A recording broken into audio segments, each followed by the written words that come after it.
Tuan-tuan dan puan-puan hadirin sekalian, bagi meneruskan kelangsungan acara persidangan rentas 2021, majlis akan diteruskan dengan sesi ucap utama persidangan, dan untuk itu, bagi meneruskan sesi ini, saya dengan segala hormatnya mempersilakan moderator yang berusaha Dr. Muhammad Tarmizi Hasrah. Dengan segala hormatnya dipersilakan.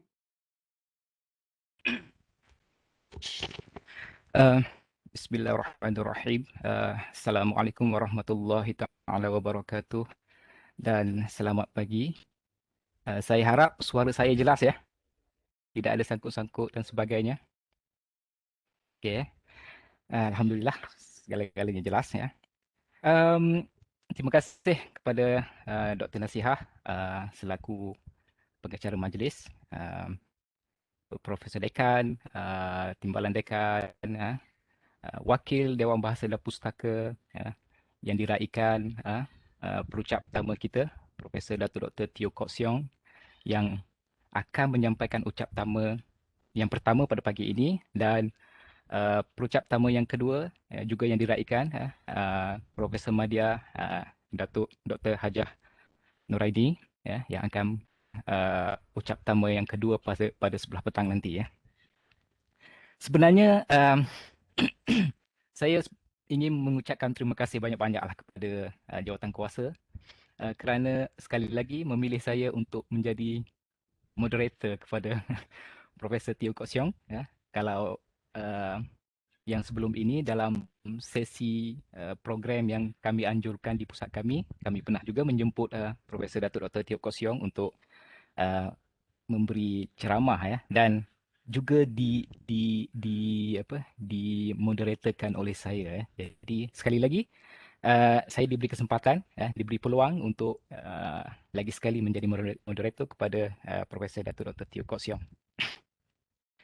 Okey, tajuk ucap pertama yang akan disampaikan oleh Profesor Datuk Dr. Teo Kok Siong adalah tentang pemartabatan dan pengantarabangsaaan bahasa Melayu.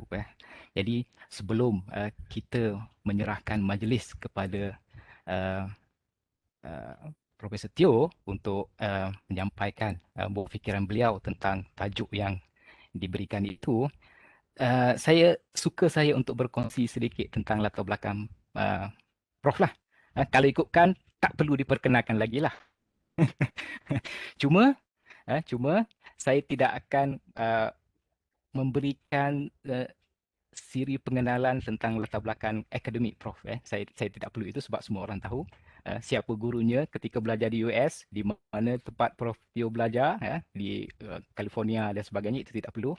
Saya nak berikan sisi lain yang saya lihat ada pada diri Prof. Teo ketika saya belajar masa di UKM dululah.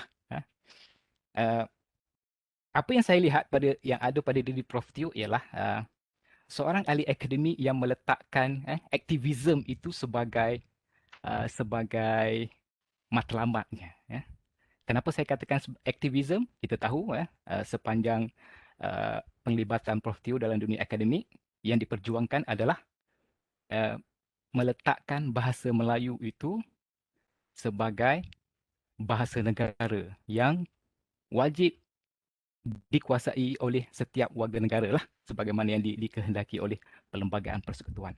Dan itu Prof. Teo ungkapkan dalam satu istilah yang saya fikir tidak pernah disebutkan oleh siapa-siapa lagi kecuali Prof. Teo sendiri, iaitu linguistik nasionalisme, bahasa Melayu, yang beliau banyak ungkapkan dalam tulisan-tulisan beliau lah.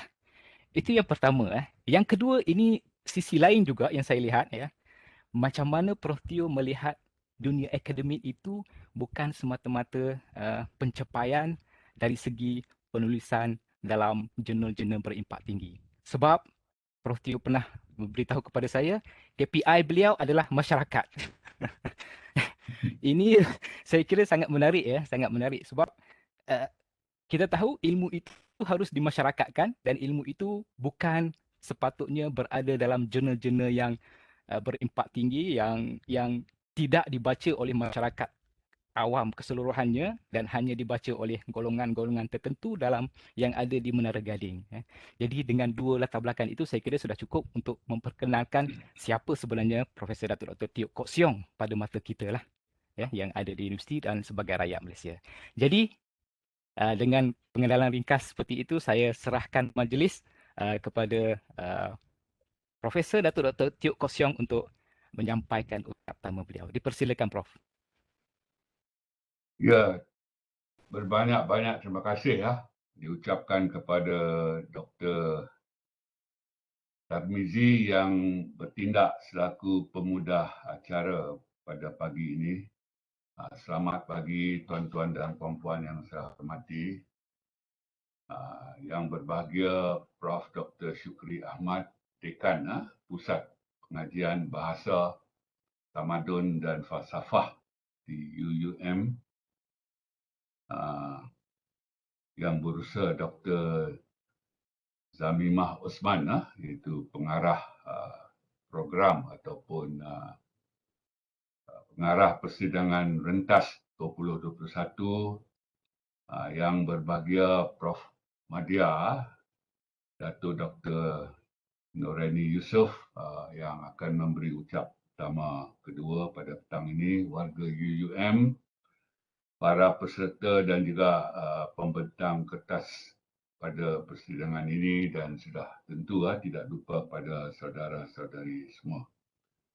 Mungkin belum terlambat untuk saya mengambil kesempatan di sini untuk mengucapkan selamat menyambut Aidilfitri. Maaf zahir dan batin, selamat menyambut Pesta Keamatan di Sabah dan juga selamat menyambut Hari Gawai di Sarawak.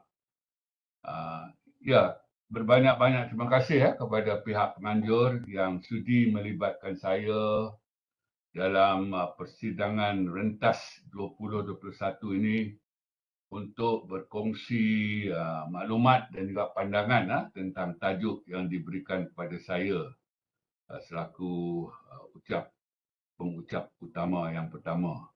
Terima kasihlah kepada Dr. Tarmizi atas pengenalan tadi.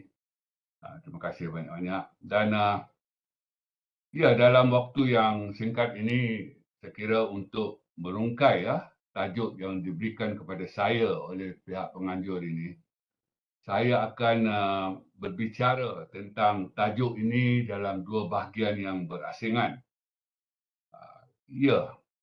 Walaupun dua bahagian itu berasingan, kedua-dua bahagian itu akan saya bincangkan dalam kerangka ilmu perancangan bahasa, dan ilmu perancangan bahasa ini adalah satu topik penting dalam linguistik, khususnya sosiolinguistik ataupun sosiologi bahasa. Dan bahagian pertama ialah tentang usaha memartabatkan bahasa Melayu di dalam negara kita. Dan untuk ini saya kira perkara penting tentang usaha memartabatkan bahasa Melayu ini ialah saya kira perkara penting dalam kita memartabatkan bahasa Melayu ini ialah usaha kita untuk meletakkan bahasa Melayu itu di tempatnya, iaitu bahasa Melayu selaku bahasa negara yang berperanan sekaligus sebagai bahasa kebangsaan dan juga bahasa rasmi pada kedudukan yang tinggi lagi mulia lah. Saya kira itulah perkara penting dalam usaha kita memartabatkan bahasa Melayu itu. Dan usaha untuk memartabatkan bahasa Melayu ini dalam konteks perancangan bahasa, ia bersifat bermacam-macam, yakni boleh wujud dalam pelbagai-bagai bentuk, sama ada dari segi perancangan status bahasa Melayu ataupun perancangan korpus bahasa Melayu. Dan dalam waktu yang singkat ini, untuk yang pertama ni, usaha kita memartabatkan bahasa Melayu ni, saya memilih untuk berbicara tentang ketulinan bahasa, iaitu dengan izin dalam bahasa Inggeris disebut linguistic purity ataupun language purification. Dan ya, usaha itu yang pertama. Yang kedua, untuk usaha mengantarabangsakan bahasa Melayu di luar negara ni, saya memilih untuk berbicara tentangnya dari segi penyebaran bahasa dengan izin, istilah bahasa Inggerisnya language spread. Khususnya dalam konteks bahasa Melayu digunakan secara meluas di luar tanah watannya, iaitu di luar Nusantara ini. Antaranya ia digunakan pada banyak iklan di mana-mana saja di muka bumi ini, sebagai contohlah. Dan untuk bahagian pertama saya ni, iaitu tentang pemartabatan bahasa Melayu, saya sengaja memilih aspek ketulinan bahasa Melayu ni sebagai salah satu matlamat mikro, sebagai satu matlamat kecil kepada satu matlamat yang lebih besar tentang perancangan bahasa Melayu itu. Dan matlamat yang lebih besar itu sudah tentulah kita ingin meletakkan bahasa Melayu itu pada tempat yang sewajarnya, sesuai dengan taraf, sesuai dengan nilai dan sesuai dengan mutunya sebagai bahasa negara. Dan pada saya, tuan-tuan dan puan-puan, aspek ketulinan ini amat penting kerana ia dapat memberi citra baik ataupun imej positif kepada bahasa Melayu itu, sebab bahasa Melayu adalah bahasa negara kita. Dan ia telah menjadi semacam jihad peribadi saya lah, macam Ustaz. Ia semacam telah menjadi jihad peribadi saya dalam perjuangan saya untuk memartabatkan bahasa Melayu ini. Bukan saja tujuannya untuk meletakkan bahasa Melayu itu pada kedudukan tinggi lagi mulia selaku bahasa negara. Pada saya lah, jihad peribadi saya dalam memperjuangkan aspek ketulinan bahasa Melayu ini, saya kira yang lebih pentingnya adalah untuk menjaga, melindungi jati diri bahasa Melayu. Dan jati diri bahasa Melayu itu bagi saya perlu dilindungi dari segenap segi.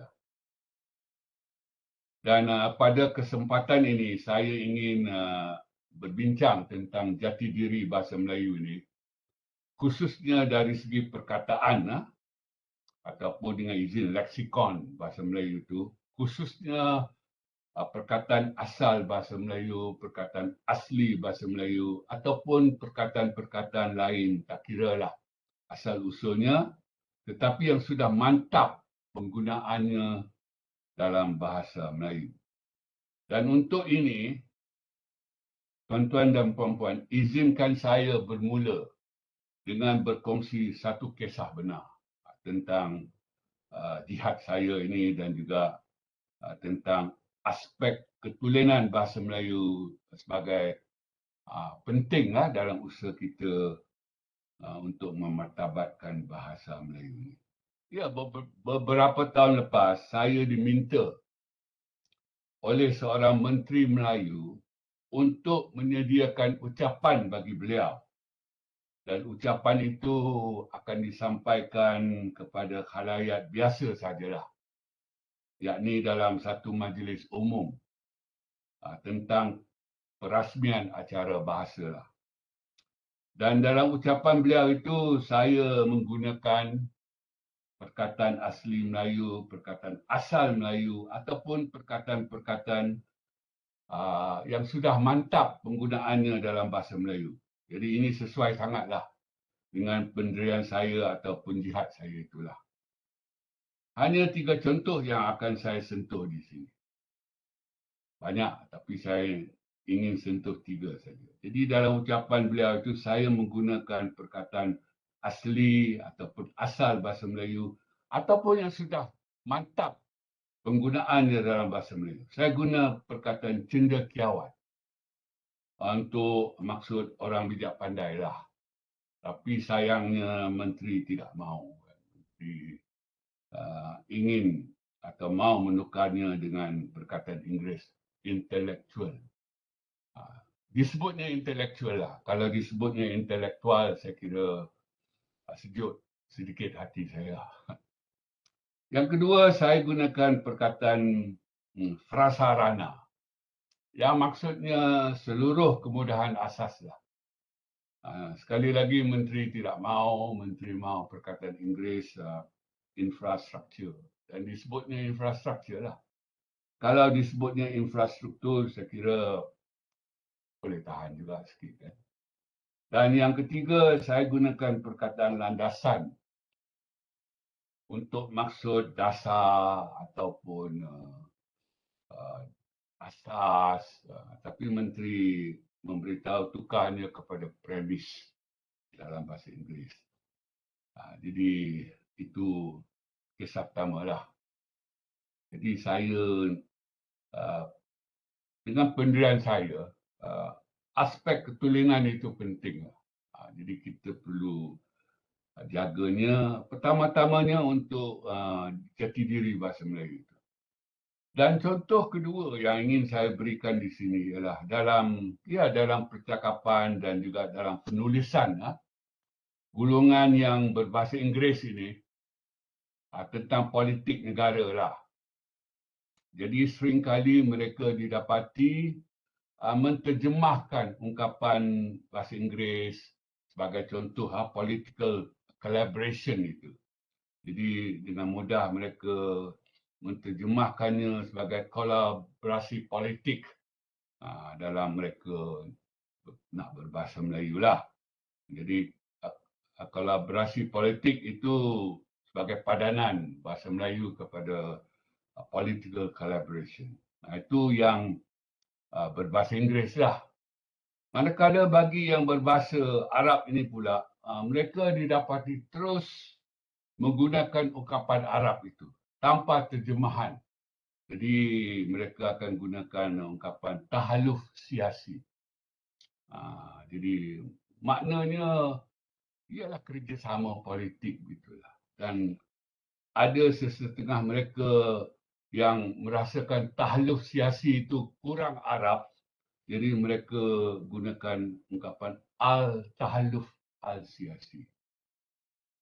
Jadi dalam hal ini saya kira memanglah bahasa Melayu itu tidak mempunyai perkataan asal ataupun perkataan asli untuk merujuk kepada perkara tentang seni dan juga sains pemerintahan itu. Jadi oleh itu kita sama ada menggunakan kata pinjaman Inggeris politics, itu kita sebut sebagai politik, tidak ada S. Dan kita juga meminjam terus perkataan Arab siasah itu. Jadi sepatutnya untuk menjaga ketulinan bahasa Melayu ini, sepatutnya ungkapan itu tak perlulah kolaborasi politik, hanya kerjasama politik lah. Ataupun gabungan siasah. Jadi tak perlulah tahaluf siasi di situ. Seterusnya saya nak komen jugalah tentang satu perkara ini. Sudah bertahun-tahun, iaitu ratusan tahun, beratus tahun, orang Melayu Malaysia ataupun orang Melayu di Semenanjung inilah mengungkapkan ataupun menggunakan ungkapan berbuka puasa, buka puasa untuk mula makan dan minum setelah seharian menjalani ibadah puasa pada siang hari. Namun kebelakangan ini sekitar sudah hampir 5 tahun lah saya kira. Ianya diganti dengan perkataan iftar, iaitu perkataan bahasa Arab. Saya sudah bertanya beberapa ustaz tentang perkataan ini dan semuanya memberitahu ia perkataan bahasa Arab. Ia bukan istilah Islam. Aidilfitri itu diberitahu kepada saya istilah Islam. Jadi saya kira ialah dalam hal kita menggunakan bahasa Arab ataupun kita menggunakan bahasa Sanskrit ini, rata-rata ianya tidak dilihat sebagai unsur pencemaran bahasa. Tak dilihat sebegitu. Ini kerana kedua-dua bahasa ini adalah bahasa agama. Jadi dipersepsikanlah dengan kita menggunakan bahasa Arab dan juga bahasa Sanskrit ini, penggunaannya dianggap membawa berkat lah, gitulah. Namun pada saya, kita harus membezakan perkataan Arab dengan konsep atau istilah Islam itu.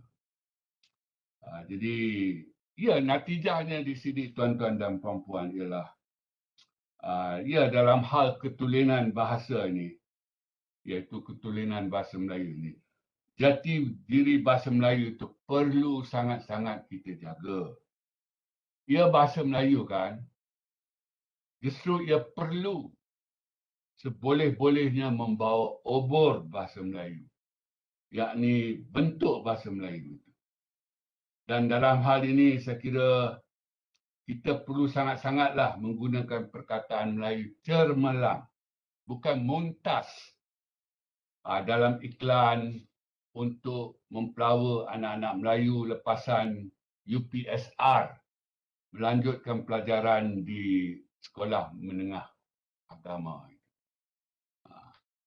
Dan seterusnya, mengapa kita di IPTA khususnya kan menggunakan perkataan Inggeris durasi untuk makna waktu dan masa sesuatu pengajian itu. Mengapa? Kita ada perkataan Melayu kan, tempoh. Jadi, ya, setelah kita banyak sangat menggunakan perkataan daripada bahasa asing, sudah tentu bahasa Inggeris itu adalah bahasa yang paling popular.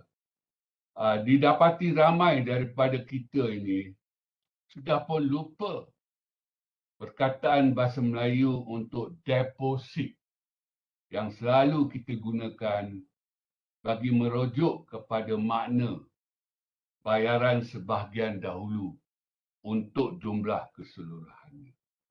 Saya sudah banyak kali bertanya, rata-ratanya orang menjawab wang pendahuluan, ada menjawabnya cagaran, tetapi ramai juga yang lupa dan segelintir tak pernah tahu pun. Jadi ialah ini nak tanya pun susah kan dalam secara maya ini. Jadi perkataan asli asal bahasa Melayunya untuk deposit yang maknanya bayaran sebahagian dahulu untuk jumlah keseluruhannya ialah cengkeram. Ramai yang sudah lupa. Jadi yang ya, bagi saya yang saya nak tekankan di sini ialah persoalan jati diri bahasa Melayu itu. Ini amat-amat pentinglah bagi saya dalam usaha kita memartabatkan bahasa Melayu ini. Jadi kita dapati ramai yang sudah lupa akan perkataan asli sesuatu itu dalam bahasa Melayu. Jadi dalam hal ini saya kira selain jati diri bahasa Melayu itu, satu perkara yang lebih penting di sini ialah apabila kita tidak dapat memberi ataupun kita dah lupa, tak tahu langsung tentang perkataan cengkeram itu, maknanya apabila kita ditanya, kita cuba mengingatinya, kita garu-garu kepala. Jadi di sini kita nampaknya sudah kehilangan kemahiran berbahasa Melayu dengan mudah dan cepat. Maknanya dah tak boleh. Bila diminta kita gunakan perkataan asli Melayu untuk deposit dah tak boleh dah. Jadi ia garuk kepala macam-macam lah. Jadi apa yang saya nak sampaikan di situ, garuk kepala dan macam-macam itu ialah tanda-tanda kita sudah kehilangan kemahiran berbahasa Melayu dengan cepat dan mudah. Cepat dah tak boleh, mudah pun dah tak boleh. Jadi dalam hal ini saya pun ingin bertanyalah sekali lagi. Apakah perkataan asli Melayu untuk penyakit ataupun sakit kolera? Kolera. Jadi mungkin ada yang tahu, ada yang tidak tahu. Taun. Taun. Itulah. Ya, satu contoh akhirlah tentang ketulinan bahasa Melayu ini. Ya, beberapa tahun yang lepas di UKM, di tempat saya bekerja ni, saya sebelum ini seorang guru sekolah dan saya mula berkhidmat di UKM ini pada tahun 1982 sehingga sekarang. Jadi sudah hampir 40 tahun. Jadi beberapa tahun yang lepas di UKM ini ada usaha dalam kalangan pensyarah-pensyarah sains di Fakulti Sains dan Teknologi itu untuk memperkenalkan satu kursus sains baharu di UKM ini. Jadi mereka nak menawarkan satu kursus sains baharu yang banyak ditawarkan di IPTA di luar negara lah. Dan kursus itu kalau di Amerika Syarikat dengan izin nama bahasa Inggeris ialah Tauhidic Science. Iaitu sains yang dikaji dari segi konsep tauhid lah dalam Islam itu. Jadi sains yang dikaji dari segi keesahan Tuhan, yakni Tuhan yang esa, Tuhan yang tunggal lah gitulah. Jadi dicadangkanlah oleh ahli-ahli bahasa Melayu di situ bahawa nama Melayunya ialah sains tauhid. Iaitu sains berdasarkan kepercayaan kepada Tuhan yang esa, Tuhan yang satu. Jadi sehubungan ini ada ramai pensyarah sains Melayu ini yang berasa istilah ataupun ungkapan sains tauhid itu tidak tepat dan perlu mengambil nama sains tauhidik. Ialah dengan ejaan Melayu inilah sebagai terjemahan ataupun padanan kepada ungkapan Inggeris tauhidic science itu. Khususnya pada perkataan tauhid itulah. Jadi perkataan tauhid itu perlu diberi juga akhiran IK itu sebagai padanan kepada akhiran IC dalam bahasa Inggeris itu. Jadi dalam bahasa Inggeris tuan-tuan dan puan-puan, kata nama apabila diberi akhiran IC, kata nama itu berubah menjadi kata sifat ataupun adjektif. Sebagai contoh, acid, ACID. Itu kata nama. Apabila acid itu diberi akhiran IC, ia menjadi acidic. Dan acidic itu ialah kata sifat ataupun adjektif.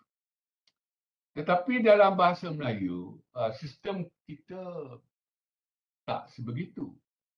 Jadi dalam bahasa Melayu, sesuatu perkataan itu boleh terus wujud dalam bentuk dasarnya. Sama ada untuk mengungkapkan makna nahu sebagai kata nama ataupun nama nahu sebagai kata sifat ataupun adjektif itu. Sebagai contoh kan ungkapan bahasa Inggeris, Islamic banking.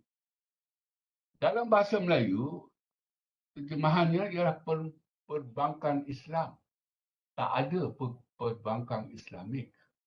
Tak ada pun. Jadi begitu juga dengan nama kan, Universiti Islam Antarabangsa dalam bahasa Melayu itu sebagai padanan kepada International Islamic University dalam bahasa Inggeris. Jadi tak perlulah dalam bahasa Melayu. Jadi dalam hal itu nampak jugalah mereka nak juga. Jadi dalam hal ini mereka kata takkan tak ada apa-apa tambahan pun kepada perkataan tauhid itu. Sedangkan bahasa Inggeris dia ada IC. Kalau tak boleh IK dalam bahasa Melayu, nak juga tambahan. Jadi saya di situ memberitahu, kalau nak juga tambahan, sains ketauhidan lah. Ketauhidan, ke dan an. Sains dari perihal tauhid. Jadi diam semuanya. Dan dalam kes ini setelah berbincang untuk menjelaskan sistem bahasa Melayu itu oleh ahli-ahli bahasa Melayu di UKM, akhirnya kursus ini di UKM diberi nama Sains Tauhidik juga. Sains Tauhidik juga. Jadi natijahnya di sini tuan-tuan dan puan-puan, khususnya dalam kes penamaan Sains Tauhidik ini, nampaknya kekuasaan budaya Inggeris itu telah mempengaruhi kehidupan kita lah. Yakni amalan kita ditentukan oleh cara Inggeris. Dan dalam kes ini saya kira tak ada pun tekanan, apatah lagi paksaan daripada masyarakat Inggeris untuk kita bertindak sedemikian. Nama Sains Tauhidik itu. Namun kita sendiri yang memilih untuk menjadi hamba kepada satu budaya yang dominan. Jadi saya kira dalam hal ini bukan saja kita tidak ada keyakinan diri lah, khususnya terhadap bahasa Melayu itu, lebih lagi dalam kalangan orang Melayu sendirilah. Kerana bahasa Melayu itu adalah bahasa ibunda orang Melayu, bahasa etnik orang Melayu, bahasa leluhur pensyarah Melayu di UKM itu. Saya kira selain keyakinan, tak adanya keyakinan terhadap kemampuan bahasa Melayu itu, lebih penting lagi, yang lebih dahsyat lagi, saya kira kita semua, terutamanya orang Melayu lah, tak ada jati diri. Jadi maaflah bunyi sedikit keras di sini, tapi seperti yang diberitahu oleh Dr. Tarmizi, saya seorang linguis nasionalis. Linguistik yang saya dukung hari ini bukan lagi linguistik akademik. Bercakap tentang teori dia yang kadang-kadang tak ada faedahnya pun lah, lebih kurang begitulah kepada dunia nyata. Saya mendukung linguistik nasionalis itu. Nationalist linguistics dalam bahasa Inggeris. And I am a nationalist linguist dengan izin. Jadi itu yang pertama, bahagian pertama. Untuk bahagian kedua ni, usaha kita mengglobalkan ataupun mengantarabangsakan bahasa Melayu ni sudah tentulah bukan saja ia sangat-sangat baik untuk pengembangan bahasa Melayu itu. Bagi saya, ia perlu ikut direalisasikan oleh kita semualah, oleh semua pihak lah. Khususnya oleh kerajaan. Sebab bahasa negara itu tanggungjawab kerajaan. Jadi dalam usaha kita untuk mengglobalkan ataupun mengantarabangsakan bahasa Melayu ataupun untuk menjadikan bahasa Melayu itu salah satu bahasa utama di dunia, sebenarnya kita ingin menyebarluaskan bahasa Melayu itu, khususnya diguna pakai dalam ranah antarabangsa. Jadi kalau ranah antarabangsa ini kita ingin melihatlah antaranya bahasa Melayu itu digunakan di merata tempat pelancongan di banyak negara di dunia ini. Maknanya apabila kita melancong ke mana-mana, adalah iklan dan apa-apa dalam bahasa Melayu lah. Jadi penggunaannya beralih dari ranah kebangsaan di dalam negara kepada ranah antarabangsa di luar negara. Dan sudah tentu kita juga mahu melihat bahasa Melayu itu digunakan pada banyak venue, pada banyak menu di restoran-restoran besar, restoran-restoran sohor di serata dunia. Jadi itulah hasrat kita lah dalam kita menyebarluaskan bahasa Melayu itu. Dan dalam usaha kita menyebarluaskan bahasa Melayu itu, maka wujudlah dengan izin language spread ini kan. Dan dengan adanya penyebaran bahasa Melayu ini, pertama-tamanya bilangan kegunaan bahasa Melayu itu akan bertambah. Fungsi bahasa Melayu itu akan bertambah. Yang nyata, fungsi kenegaraan itu ditambah dengan fungsi antarabangsa. Dan yang kedua, sudah tentu pengguna, mereka yang menggunakan bahasa Melayu baik secara lisan maupun tulisan ataupun kedua-duanya ikut bertambah. Jadi itulah hakikat apabila sesuatu bahasa itu berjaya disebarluaskan. Dan dalam hal menyebarluaskan bahasa ini ataupun dalam hal dengan izin language spread ini, terdapat 3 faktor yang menjadi pemangkin.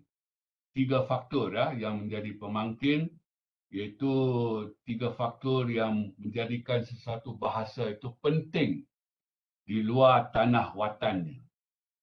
Pertama sekali, kemaraan tentera, yakni melalui penaklukan dan juga penjajahan lah.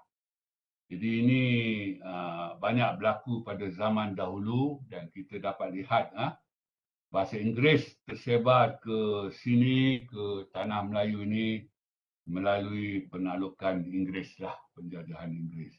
Itu yang pertama, kemaraan tentera. Yang kedua, kekuatan ekonomi. Jadi pada kekuatan ekonomi ini kita melihat pada sesebuah bahasa itu ada pengaruh signifikan bahasa itu pada skala global. Jadi dalam hal ini barangkali kita melihat contoh bahasa Cina Mandarin buat masa inilah. Jadi bahasa Cina Mandarin dari China itu buat masa ini berada di tengah-tengah perkembangan dan kemajuan kegiatan teknologi antarabangsa lah. Sebagai contoh barangkali dalam hal telefon pintar, 5G dan sebagainya lah. Jadi bahasa Cina Mandarin ada kekuatan ekonomi itu dia melalui perkembangan dan kemajuan teknologi telefon pintar 5G Huawei itu, bahasa Cina mempunyai pengaruh signifikan pada skala global. Dan yang ketiga ialah legasi budaya. Legasi budaya ini merujuk kepada dampak dan juga hasil yang terkesan daripada sesuatu elemen budaya tertentu, misalnya bahasa itulah. Maknanya bahasa itu merupakan medium penting dalam sesebuah peradaban yang terbina. Jadi tuan-tuan dan puan-puan, setelah diteliti ketiga faktor ini, kekuatan ekonomi, pertama kekuatan tentera, yang kedua kekuatan ekonomi, ketiga legasi budaya ini. Jadi dalam konteks bahagian kedua saya ni, dalam usaha kita mengantarabangsakan bahasa Melayu ini, kita perlu menjawab secara jujur. Adakah bahasa Melayu semua ini? Kita tolak yang kekuatan tentera lah kerana tak relevan lagi pada masa ini. Orang tak berperang lagi lah dengan cara menggunakan senjata bunuh-membunuh pada zaman ini. Jadi pertanyaan kita, adakah bahasa Melayu ada kekuatan ekonomi dan adakah bahasa Melayu ada legasi budaya ini? Adakah? Ataupun lebih manis lagi sejauh manakah lah. Maknanya ada lah, tapi tak banyak. Jadi sehubungan ini, kita harus akuilah, kita tak ada kekuatan ekonomi itulah. Maknanya bahasa Melayu pada masa ini tidak ada pun pengaruh signifikan pada skala global. Dalam erti kata bahasa Melayu itu berada di tengah-tengah satu perkembangan, satu kemajuan yang bersifat semasa lah dalam dunia pada hari ini.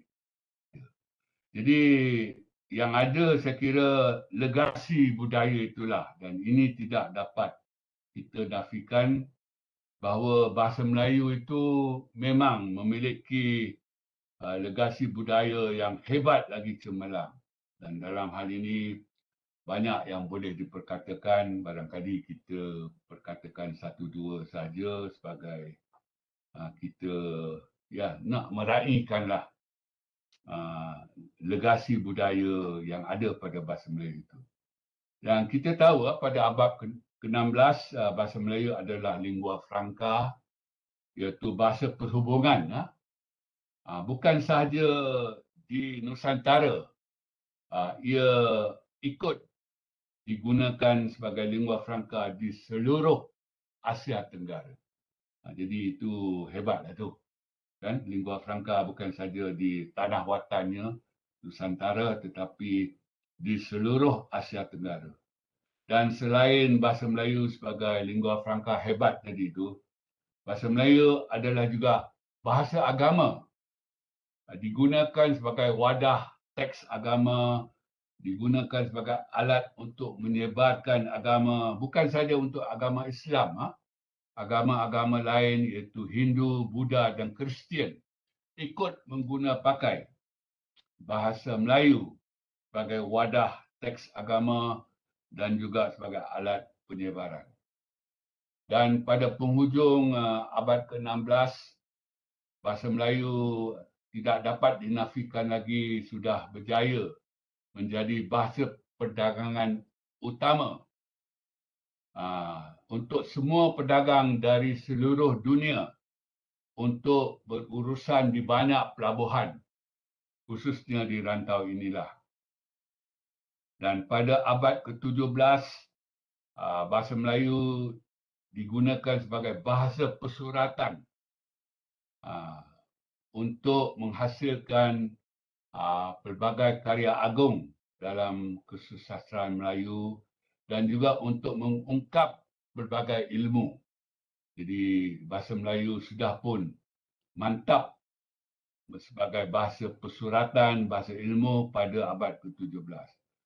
Dan sehubungan hal bahasa Melayu sebagai bahasa pesuratan ini, bahasa Melayu menjadi penting dan perlu diketahui untuk dikuasai oleh bangsa Eropah itu. Jadi dalam pentadbiran kuasa Barat sebagai penjajah, sama ada Inggeris di tanah Melayu ataupun Belanda di Indonesia, bahasa Melayu itu digunakan oleh penjajah Inggeris dan Belanda untuk tujuan perluasan kuasa dan pengaruh mereka. Jadi pada penghujung abad ke-17 tidak dapat dinafikan lagi bahawa bahasa Melayu berjaya mendominasi lanskip budaya sebahagian besar Asia Tenggara, kalau tidak pun seluruh Asia Tenggara itu. Dan pada abad ke-19, abad ke-20, bahasa Melayu adalah alat, bahasa Melayu adalah lambang untuk perjuangan kemerdekaan di kedua-dua Malaya ataupun Persekutuan Tanah Melayu dan juga Indonesia. Jadi tuan-tuan dan puan-puan, semua kehebatan dan kejayaan bahasa Melayu ini pada saya lah sesungguhnya adalah legasi budaya lampau. Saya ulangi, legasi budaya lampau. Hari ini ia nostalgia sahaja. Ia kenangan semata-mata. pada masa hari ini. Ia tidak lebih daripada maknanya legasi yang saya sebutkan tadi, yang kita amat kagum itu. Pada hari ini, ia tidak lebih daripada perasaan sentimental kita.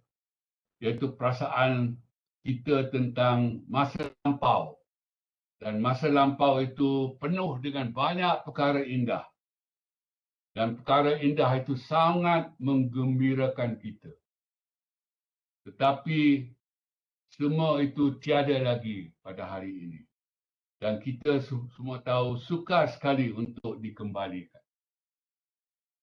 Apabila kita melihat kepada perkembangan semasa yang berlaku pada bahasa Melayu hari ini, yang banyak diperlakukan secara negatif oleh kita sendiri.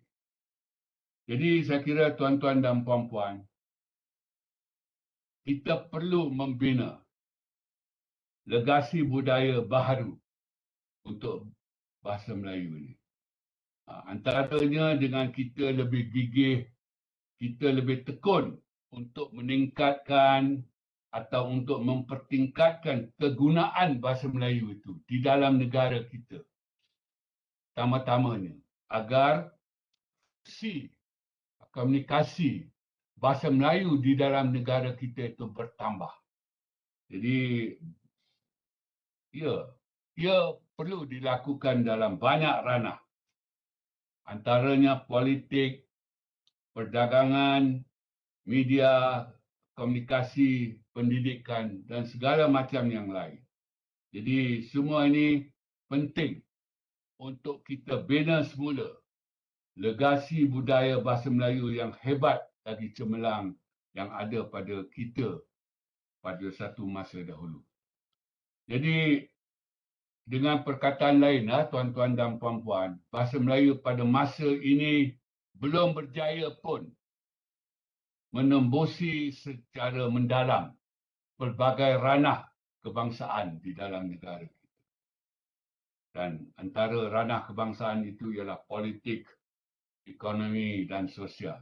Dan bagi saya, ini sangat perlu diberi perhatian serius terlebih dahulu sebelum usaha mau mengglobalkan dan juga mengantarabangsakan bahasa Melayu itu. Jadi bagi saya, kita perlu mengakui serba kekurangan yang ada pada bahasa Melayu. Dan kita juga perlu muhasabah diri bahawa pengantarabangsaan bahasa Melayu bukan keutamaan kita pada masa ini. Ini kerana kita bukan sahaja kekurangan dua kriteria penting tadi. Kekuatan ekonomi itu jelas kita tak ada, belum ada.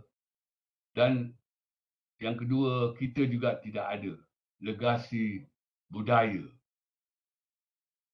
Jadi, bukan itu saja kita tak ada. Kita juga sekarang menghadapi krisis keyakinan. Selain masalah identiti jati diri terhadap bahasa Melayu. Dan malang sekali krisis keyakinan itu, masalah identiti dan jati diri terhadap bahasa Melayu itu adalah daripada orang Melayu sendiri. Jadi bagi saya, kita pertama-tamanya hendaklah membina semula legasi budaya bahasa Melayu ini dengan bahasa Melayu itu diberi banyak peranan kenegaraan dan peranan kenegaraan yang banyak itu jangan sesekali bersifat simbolik semata-mata. Ia perlu sangat-sangat berperanan fungsional. Itu betul-betul berlaku. Jadi tak boleh kan banyak perkara tentang bahasa Melayu ini bersifat simbolik sahaja. Jadi kalau itulah sifatnya, sudah tentu itu tidak baik. Jadi saya kira kita bina semula legasi budaya bahasa Melayu ini dengan memberi banyak peranan kenegaraan yang fungsional sifatnya. Dan dalam hal ini saya kira dalam kita nak bina semula legasi budaya baru ini, kita perlu berfikir dan perlu berfikir secara amat serius tentang gagasan bahasa Melayu sebagai bahasa negara.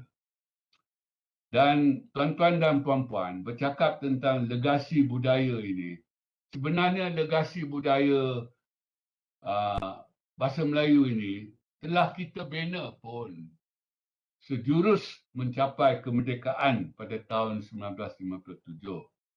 Antaranya kita menggantikan kepentingan bahasa Inggeris dengan keutamaan bahasa Melayu dalam pelbagai ranah kebangsaan, khususnya pendidikan. Tetapi kita sendiri juga yang meruntuhkannya dengan melaksanakan PPSMI pada tahun 2003. Walaupun PPSMI ini dimansuhkan, namun ia dikembalikan pada tahun 2016 dalam bentuk DLP, iaitu Dual Language Program.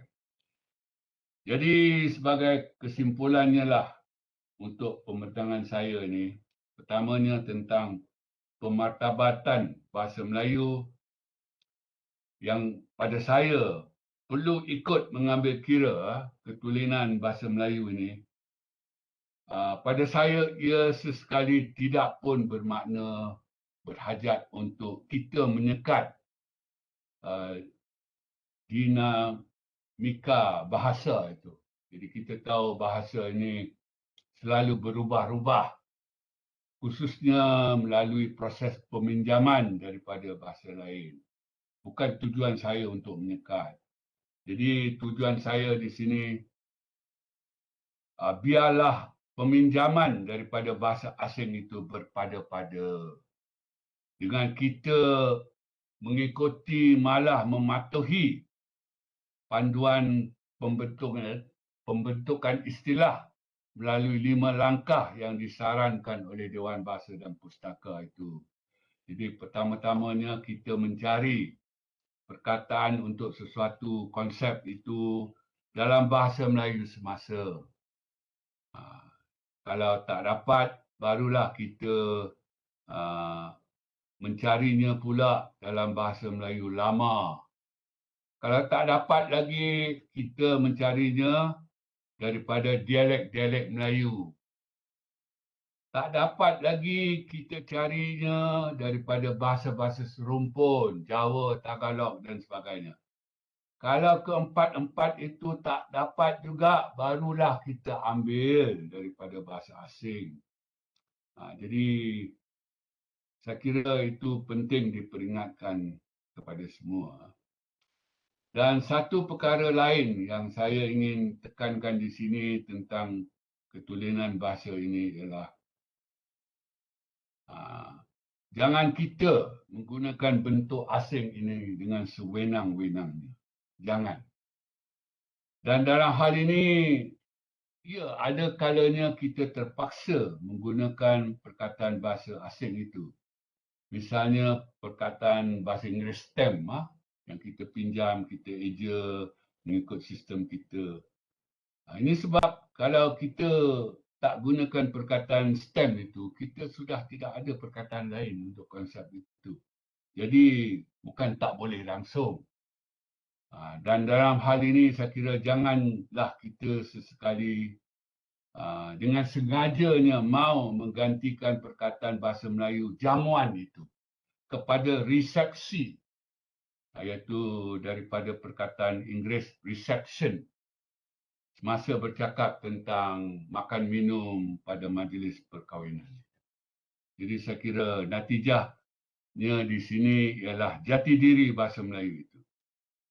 Dan bercakap tentang pengantarabangsaaan bahasa Melayu ini, pada saya kita perlu menunjukkan cakna dan kewajipan kita terhadap bahasa Melayu di dalam negara kita dahulu.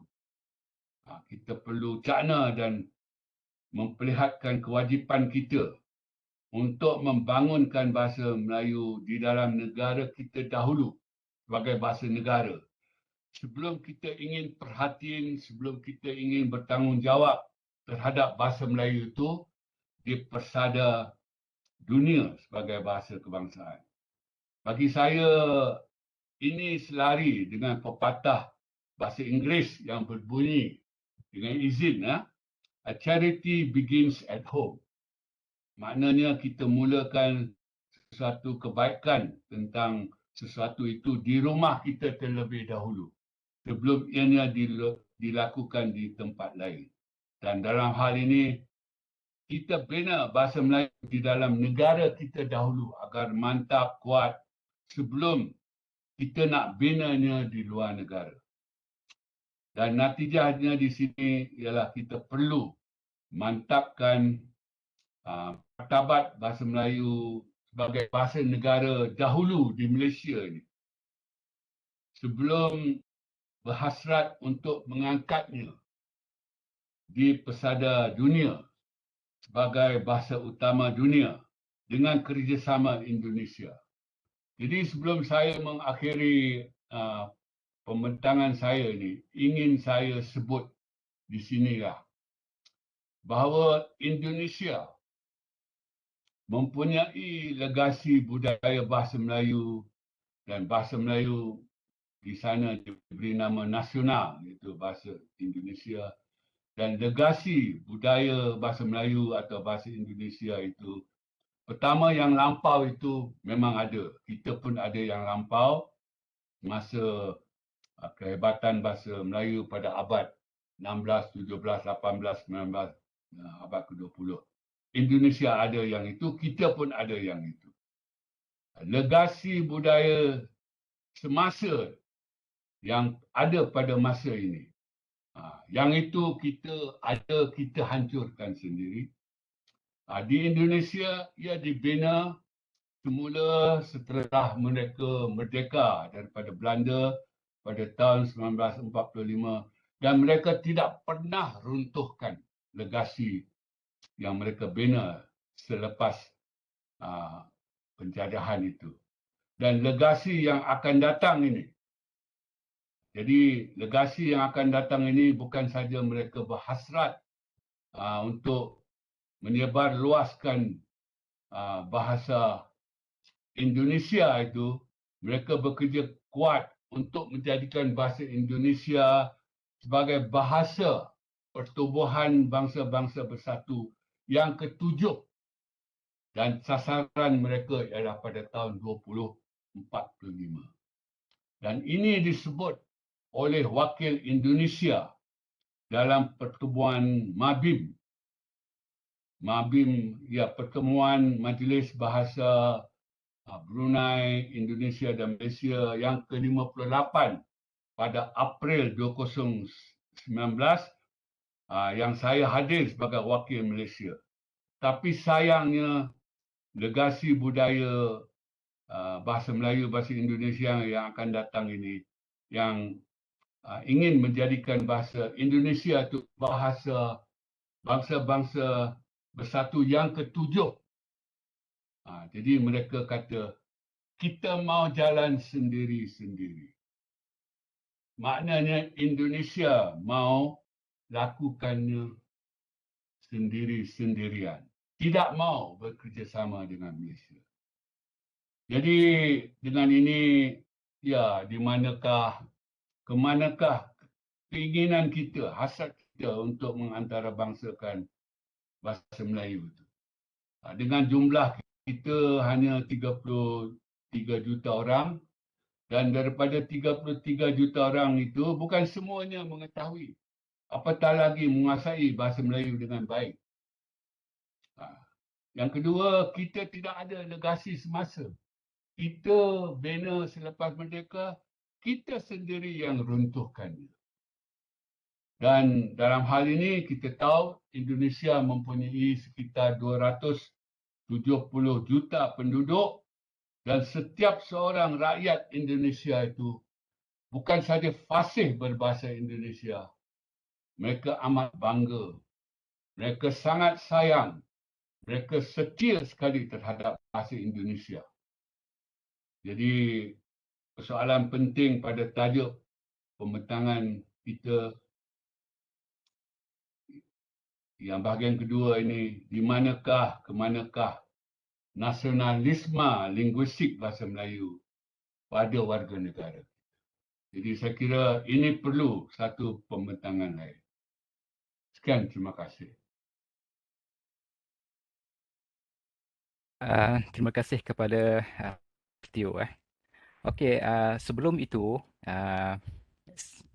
rasanya masih belum terlewat buat kita semua punya Jawatankuasa Rentas Pusat Pengajian Bahasa Tamadun dan Falsafah UUM sendiri untuk mengucapkan tahniah kepada Prof Tio di atas penganugerahan emeritus Profesor Emeritus ketika convocation UKM baru-baru ini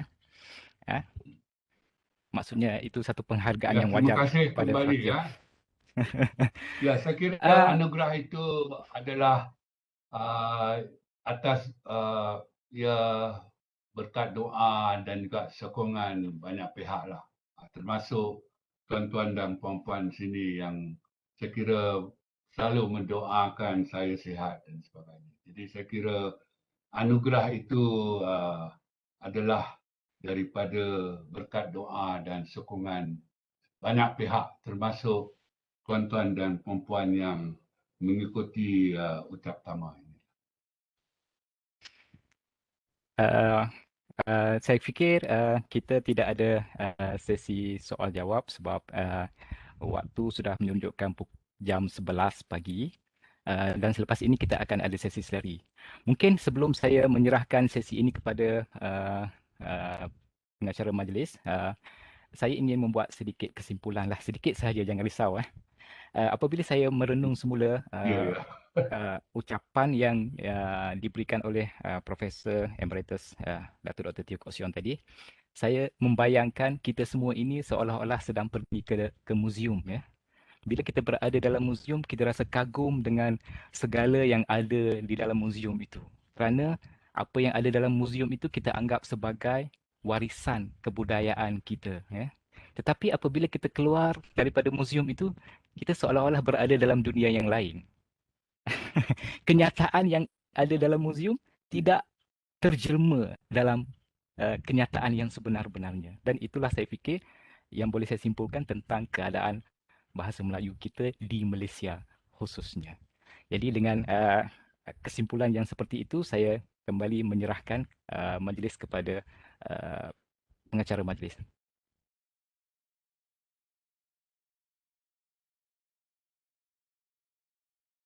Tinggi-tinggi penghargaan dan terima kasih ditujukan kepada Yang Berusaha Dr. Muhammad Tarmizi Hasraf sebagai pemudah cara dan khususnya buat yang berbahagia Profesor Emeritus Datuk Dr. Teo Kok Siong atas perkongsian ilmu di medan persidangan ini. Akar keladi melilit selasih, selasih tumbuh di hujung taman. Kalungan budi junjungan kasih, mesra kenangan sepanjang zaman.